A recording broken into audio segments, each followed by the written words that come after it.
പ്രിയപ്പെട്ടവരെ, നോമ്പിലെ രണ്ടാമത്തെ ഞായറാഴ്ച നമ്മളുള്ളത് റോമിലെ വിയ ആപ്പിയ അഥവാ ആപ്പിയൻ പാതയിലാണ്. പുരാതന റോമാ സാമ്രാജ്യത്തിൻ്റെ ഹൃദയഭാഗത്തെ മറ്റ് പ്രവിശ്യകളുമായി ബന്ധിപ്പിച്ചിരുന്ന ഈ രാജപാതയുടെ ഓരത്ത് ഒരു കുഞ്ഞു ദേവാലയമുണ്ട്. സാന്ത മരിയ ഇൻ പാൽമിസ് എന്നാണ് ഈ കുഞ്ഞു ദേവാലയത്തിൻ്റെ പേര്. ചരിത്രപരമായ വസ്തുതകളുടെ പിൻബലം ഇല്ലാതിരുന്നിട്ടുകൂടി ഈ ദേവാലയത്തിന് കത്തോലിക്ക സഭയുടെ ആത്മീയ ചരിത്രത്തിൽ വലിയ ഒരു പങ്ക് വഹിക്കാനുണ്ട് എന്നാണ് ഇവിടം സന്ദർശിച്ച ജോൺ പോൾ രണ്ടാമൻ മാർപ്പാപ്പ 1983 പറഞ്ഞത്. എന്താണ് ഈ കുഞ്ഞു ദേവാലയത്തിൻ്റെ ചരിത്രം? അപ്പോക്രിഫൽ ഗ്രന്ഥമായ പത്രോസിൻ്റെ നടപടികൾ എന്ന പുസ്തകത്തിൽ നമ്മൾ വായിക്കുന്നതനുസരിച്ച് ഇവിടെ വെച്ചാണ് ആദ്യ മാർപ്പാപ്പയായ പത്രോസ് ലീഹായ്ക്ക് ഈ ഭൂമിയിലെ ഈശോയുടെ അവസാന ദർശനമുണ്ടായത്. നീറോ ചക്രവർത്തിയുടെ മതപീഡനകാലം. അതിക്രൂരമായ പീഡനങ്ങളിൽ നിന്നും രക്ഷപ്പെട്ടോടി ഈ രാജപാതയിലൂടെയാണ് പത്രോസ് റോമിൽ നിന്നും പിന്തിരിഞ്ഞോടിയത്. ഇവിടെ വെച്ച് തനിക്കെതിരെ വരുന്ന കർത്താവിനെ പത്രോസ് ലീഹ കണ്ടുമുട്ടുകയാണ്. ഈശോയോട് പത്രോസ് ചോദിച്ചു അത്രേ, കോവാദ്യസ് ദോമിനെ, കർത്താവെ, അങ്ങ് എവിടേക്കാണ് പോകുന്നത്?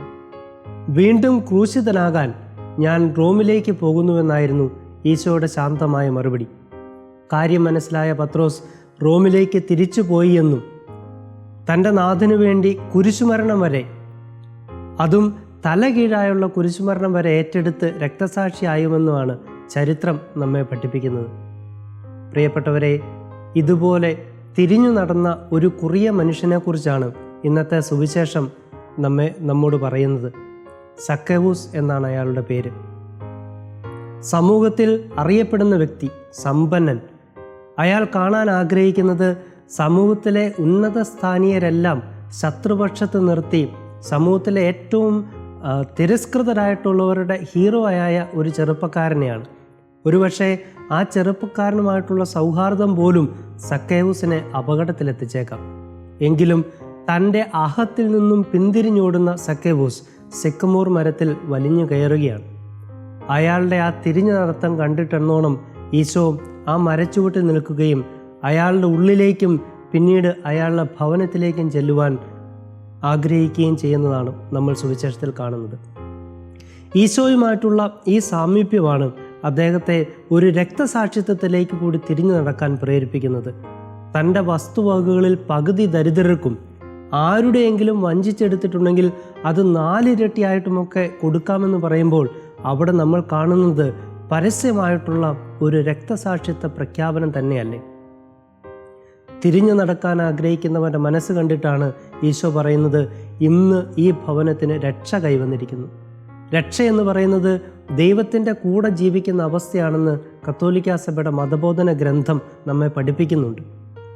ദൈവം കൂടെയായിരിക്കുന്ന അവസ്ഥ വിശുദ്ധ കുർബാനയിൽ കാർമ്മികൻ ആശംസിക്കുന്നത് നമ്മൾ ഏറ്റുവാങ്ങാറുണ്ടല്ലോ, സമാധാനം നിങ്ങളോടുകൂടെ. ഇങ്ങനെ സമാധാനത്തിൽ ജീവിക്കുന്നവരുടെ കൂടെയാണ്, തിരിഞ്ഞു നടക്കാൻ ആഗ്രഹിക്കുന്നവർക്കാണ് സമാധാനം കൂടെ വരുന്നത് എന്ന് തന്നെയാണ് പൗലോസ് ലീഹ തീത്തോസിന് എഴുതിയ ലേഖനത്തിലൂടെ നമ്മെ ഓർമ്മിപ്പിക്കുന്നത്. തിരിഞ്ഞു നടക്കാൻ ആഗ്രഹിക്കുന്നവർ സമാധാനകാംക്ഷികളാണ്. അവർ അനാവശ്യമായ വാക്കുകളെ ചൊല്ലി വാഗ്വാദങ്ങളിൽ ഏർപ്പെടാറില്ല എന്ന് പൗലോസ് തീത്തോസിനെ ഓർമ്മിപ്പിക്കുന്നുണ്ട്. കാരണം ഈ ഭൂമിയിലേക്ക് തങ്ങൾ ഒന്നും കൊണ്ടുവന്നില്ല എന്നും ഈ ഭൂമിയിൽ നിന്നും തങ്ങൾ ഒന്നും കൊണ്ടുപോകുന്നില്ല എന്നും അവർക്ക് ഉറപ്പുണ്ട്. ഇപ്രകാരം സമാധാനത്തിൽ തിരിഞ്ഞു നടക്കുന്നവരെ സമൂഹം ആദരിക്കുമെന്നാണ് പ്രഭാഷകന്റെ പുസ്തകം നമ്മെ പഠിപ്പിക്കുന്നത്.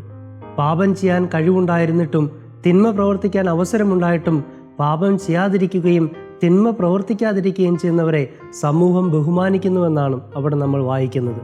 അതുമാത്രമല്ല പ്രിയപ്പെട്ടവരെ, തിരിഞ്ഞു നടക്കാൻ, സ്വന്തം അഹത്തിൽ നിന്നും സമൂഹത്തിൻ്റെ ബഹളങ്ങളിൽ നിന്നുമൊക്കെ ഒന്ന് തിരിഞ്ഞു നടക്കാൻ ആഗ്രഹിക്കുന്നവരുടെ തെരഞ്ഞെടുപ്പിൽ പോലും ദൈവം കൂടെ ഉണ്ടാകുമെന്നാണ് ഉൽപ്പത്തി പുസ്തകം നമ്മെ പഠിപ്പിക്കുന്നത്. അബ്രാഹത്തിൻ്റെയും ലോത്തിൻ്റെയും തെരഞ്ഞെടുപ്പ് നോക്കുക. ലോത്ത് എന്ത് തിരഞ്ഞെടുക്കുന്നുവോ അതിൻ്റെ ബാക്കി താൻ എടുത്തുകൊള്ളാമെന്നാണ് അബ്രഹാം വാക്ക് കൊടുക്കുന്നത്. പിന്നീട് ലോത്ത് തിരഞ്ഞെടുത്തതിന് എന്ത് സംഭവിച്ചുവെന്ന് നമ്മൾ കാണുന്നുണ്ട്. എന്നാൽ അബ്രാഹത്തിൻ്റെ തിരഞ്ഞെടുപ്പിൻ്റെ കൂടെ ദൈവം നിന്നു. സ്നേഹമുള്ളവരെ, ഈ നോമ്പ് കാലത്ത് അല്പം ഒന്ന് തിരിഞ്ഞു നടന്ന് സ്വന്തം അഹംബോധത്തിൽ നിന്നും വലിയ മകനാകാനുള്ള വ്യഗ്രതയിൽ നിന്നുമൊക്കെ ഒന്ന് തിരിഞ്ഞു നടക്കാൻ നമുക്കാകട്ടെ.